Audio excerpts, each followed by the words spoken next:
Hello अस्सलाम वालेकुम and welcome to Pindi reaction. आज फिर कोई वीडियो आप लोग के साथ मिलकर देखने के लिए आपके सामने मौजूद मैं लुकमान और मैं हूं आदिल। आज हम जिस वीडियो पे रिएक्ट करेंगे वो है वैक्सीनेशन ड्राइव है कोई इंडिया में स्टार्ट। आरजे रोनिक की एक और वीडियो। आरजे रोनिक के पहले एक दो वीडियोस भी देख चुके हैं, बड़ी अच्छे से बड़ी एंटरटेनिंग सी वीडियोस होती हैं। स्पेशली हमने लास्ट टाइम कौन सी देखी थी आरजे रोनिक? न्यू ईयर पे एक वीडियो न्यू ईयर पे हाउ वी जिस- एंड 2020। हाँ, तो 2020 को एक बड़ा अच्छे से रिव्यू करके न्यू ईयर की वीडियो बनाई थी। वो बहुत अच्छी वीडियो थी।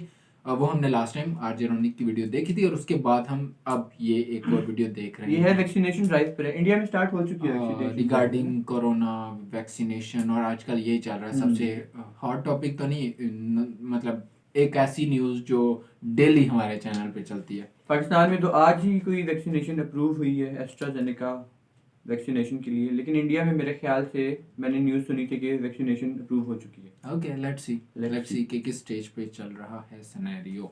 Let's see the video. नमस्कार, जय हिंद। मैं हूं रौनक और आप देख रहे हैं फनतंत्र। हमारे देश की परंपरा रही है कि हमने हर युद्ध में अपने शत्रु का सामना डट कर किया है।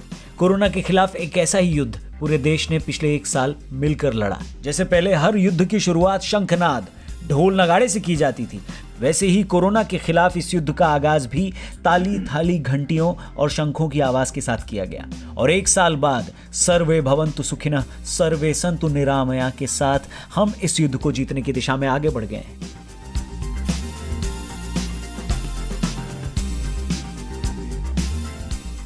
देश भर में कोरोना वैक्सीनेशन का पहला चरण कल से शुरू हो गया और प्रधानमंत्री मोदी जी ने इस अभियान की शुरुआत कर दी।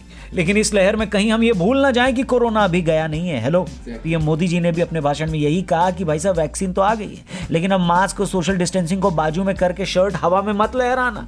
और सरकार ने साफ कर दिया है कि पहले वैक्सीन उनको दी जाएगी जिनको इसकी सबसे ज्यादा जरूरत है। डॉक्टर, सफाई कर्मचारी, अस्पताल के कर्मचारी, फ्रंटलाइन वॉरियर्स, कोविड से पीड़ित मरीज इत्यादि। और ठीक भी है, पहले दिन से यही तो वो लोग हैं जिन्होंने लगातार दिन रात एक कर करके कोविड-19 की लड़ाई लड़ी है, हम सब की रक्षा और सेवा की है। यही वो लोग हैं जिन्हें उनके द्वारा ही पत्थर मारा गया, जिनका इलाज करने ये गए थे। यही वो लोग हैं जिनको लोगों ने गालियां तक दी क्योंकि कुछ लोग कोविड छुपाना चाहते थे। डर इनके अंदर भी था कि कहीं कोविड इनको ना पकड़ ले तो इनका क्या होगा। एक डॉक्टर और उनका पूरा परिवार इस पूरे टाइम किसी सिपाही से कम नहीं था, जिसकी फैमिली हमेशा उसकी सलामती की प्रार्थना करती रहती थी। दुनिया के बड़े बड़े देश जहां एक टीका तक न बना पाया, हमारे देश के वैज्ञानिकों ने एक नहीं बल्कि दो वैक्सीन पूरी दुनिया को दी। और वैक्सीन भी ऐसी जो स्टोरेज से ट्रांसपोर्टेशन तक एकदम भारत के हिसाब से बनाई गई। कल इस ड्राइव में पहले दिन कुल 3006 वैक्सीनेशन सेंटर्स पर 3 लाख से ज्यादा हेल्थ वर्कर्स को पहली डोज दी गई। लेकिन अब जब वैक्सीन आ गई है तो कई सारे सवाल भी अपने साथ ले आई है। सबसे बड़ा ये कि भैया कितने रुपए में आएगी। आईफोन के लिए किडनी तक बेच देने वाले भी ये कह रहे हैं कहीं वैक्सीन महंगी तो नहीं होगी। वीकेंड पर हजारों रुपए फूंक देने वाले पार्टी एनिमल्स को भी डर है कि वैक्सीन लगवाने में जेब न खाली हो जाए। तो भैया घबराइए मत, ये वैक्सीन दुनिया की अब तक की सबसे सस्ती कोरोना वैक्सीन है, ऐसा कहा जा रहा है। दरअसल भारत में एक नहीं बल्कि दो कोरोना वैक्सीन आई। इनमें से एक है भारत बायोटेक की कोवैक्सीन, जिनकी 55 लाख डोज भारत सरकार खरीद रही है और Bharat biotech 16.5 lakh dose free में दे रही है। वहीं दूसरी वैक्सीन है सीरम इंस्टीट्यूट ऑफ इंडिया से कोविशील्ड, जहां से 1.1 करोड़ डोज ली जा रही है। दोनों ही वैक्सीन के आंकड़े टाइम और जरूरत के साथ बदल भी सकते हैं, क्योंकि इसके पहले फेज में करीब 3 करोड़ लोगों का वैक्सीनेशन किया जाएगा। इतने देशों की तो आबादी ही 3 करोड़ है। यहाँ इंडिया का पहला फेज ही 3 करोड़ से शुरू हो रहा है और दूसरे फेज में 30 करोड़ लोगों के वैक्सीनेशन का टारगेट रखा गया है। इन वैक्सीन को रखने के लिए उत्तर प्रदेश में 9, एमपी और गुजरात में 4, केरल में 3 स्टोर हैं, तो वहीं जम्मू कश्मीर, कर्नाटक और राजस्थान में 2 स्टोर्स हैं। लेकिन कोविड का आविष्कार करके पूरी दुनिया को धन्य कर देने वाला चीन अपनी वैक्सीन कितने में दे रहा है पता है आपको? दरअसल कहा यह जा रहा है कि चीन की साइनोफार्म वैक्सीन की कीमत भारत की वैक्सीन से 4 गुना ज्यादा है।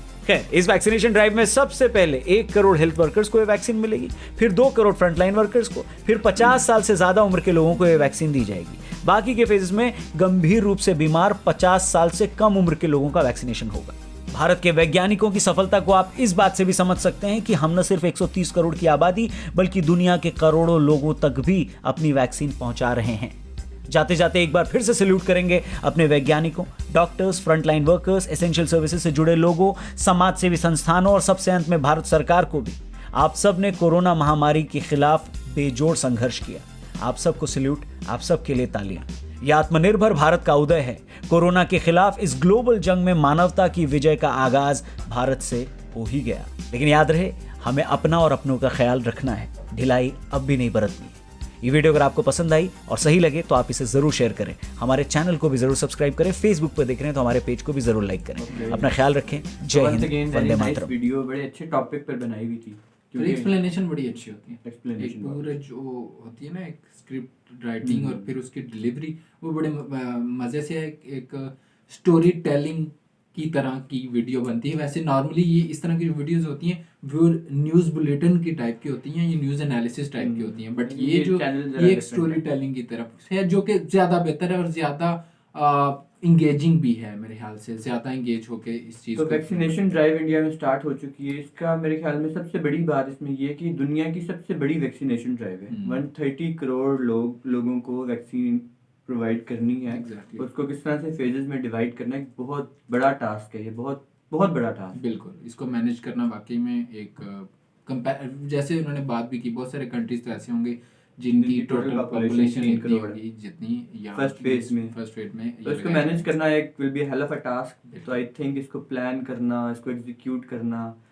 बहुत एफर्ट लगेगी। एग्जैक्टली। इस वैक्सीनेशन स्टार्ट होने से जो एक अच्छी बात ये है कि लोगों को थोड़ा सा रिलैक्स भी होंगे कंपैरेटिवली कि ओके फाइनली एक सॉल्यूशन तो इसका निकल ही आया है। पहले तो कुछ दिखाई नहीं दे रहा था, उसके साथ साथ फिर भी रिलैक्स नहीं होना, हमें एहतियात ज़रूर करते रहना है क्योंकि अभी ये ख़त्म नहीं हुआ और ये जो फेजेस हैं इसमें हर इंडिविजुअल तक वैक्सीन पहुंचने में टाइम लगेगा। तो मतलब आप इस तरह चल रहे हैं ना, आपने माइलस्टोन्स बनाए हैं। हाँ। एक आपका एंड गोल है कि कोरोना को फाइनली खत्म करना है, तो उस तक जाने के लिए ये वैक्सीन एक बहुत इंपॉर्टेंट माइलस्टोन है। बिल्कुल। इसके बाद अब आपने मेक श्योर करना है कि सारे लोगों का तक पहुंच जाए, तो वो आखिरी स्टेज होगी आपकी। लेकिन बहुत इंपॉर्टेंट माइलस्टोन है कि जिसका पूरी दुनिया इंतजार कर रही थी, वो वैक्सीन आ चुकी है। एग्जैक्टली। और तकरीबन 1 साल से ज़्यादा का टाइम लगा है इस सारे में, और मेरे ख्याल से 1 साल का टाइम में ये बहुत जल्दी बनी है। लोगों ने बड़ी एफर्ट पुट करके बड़ी जल्दी हुई है क्योंकि ये कुछ लोग तो अभी भी रिलेक्टेंट हैं इसको कहने में कि हाँ। हमने बना दिया। बड़ा मतलब इतनी कैजुअल अप्रोच नहीं ले रहे। वैक्सीन्स को 8-10 साल लग जाते हैं सही तरह बनने में। तो और ये अभी भी ये अपडेट होती रहेंगी with the passage of time, क्योंकि अब ये जो कोरोना है इसके साथ दुनिया ने गुजारना है। अपकमिंग टाइम में ये अब एक रियलिटी है, ये रहेगा और ये वैक्सीनेशंस अपडेट होती रहेंगी और आहिस्ता आहिस्ता आहिस्ता आहिस्ता में भी हम इसको, ऐसा नहीं होगा कि वैक्सीन खत्म आ गई है और अगले कुछ महीनों में बिल्कुल कोरोना का नामो निशान मिट जाएगा, वो नहीं रहेगा। तो इसलिए हमें जो अपनी आदतें हैं ये कुछ टाइम के लिए, बल्कि कुछ महीनों नहीं बल्कि अगले कुछ सालों के लिए बड़ी पक्की चेंज करके रखनी है। हमें ये एहतियात करते रहना है क्योंकि ये रहेगा और वैक्सीनेशन हर इंडिविजुअल तक पहुंचने में भी टाइम लगेगा। तो तब तक हमें कोरोना से सेफ्टी करनी है, एहतियात करनी है, बचते रहना है। बाकी एक दो इन्होंने बात की जो फ्रंट लाइन वर्कर्स थे, जो लोग अभी भी तब से लेके वो जनवरी फरवरी में जब ये स्टार्ट हुआ था सारा और अब तक जो बिल्कुल पूरी एफर्ट से फ्रंट लाइन वर्कर बने हुए हैं, हॉस्पिटल का जो स्टाफ था सारा, डॉक्टर्स थे, फिर सिक्योरिटी फोर्सेस थी, स्पेशली लॉकडाउन के दिनों में जिस तरह इन लोगों ने एफर्ट की, इन सब लोगों की एफर्ट्स को याद रखा जाना चाहिए पब्लिक तक भी, और इनकी बड़ी एफर्ट बनती है और इनका बड़ा रिगार्ड बनता है। बिल्कुल ठीक है। तो ये वीडियो आप लोगों को कैसी लगी? बहुत अच्छे से बनाई हुई थी, अच्छे से फैक्ट्स प्रेजेंट किए इन्होंने। अगर वीडियो पसंद आई तो लाइक ज़रूर कर दें, आप चैनल को सब्सक्राइब कर सकते हैं। और जो वैक्सीन बन गई चलते ओके, ये वैसे है बहुत अच्छी न्यूज़। तो आप सबको कंग्रेचुलेशंस कि वैक्सीनेशन ड्राइव स्टार्ट हो चुकी है इंडिया में। लोग सारे खुश होंगे इसको लेकर कि चलो फाइनली कोरोना से जान छूटने वाली है। बिल्कुल फाइनली। तो वीडियो को लाइक ज़रूर करें, हमारा चैनल सब्सक्राइब करें, और अगर मज़ीद कुछ वीडियोस देखना चाहते हैं तो हमें सजेस्ट करें। See you guys in next video, until then खुदा हाफिज़।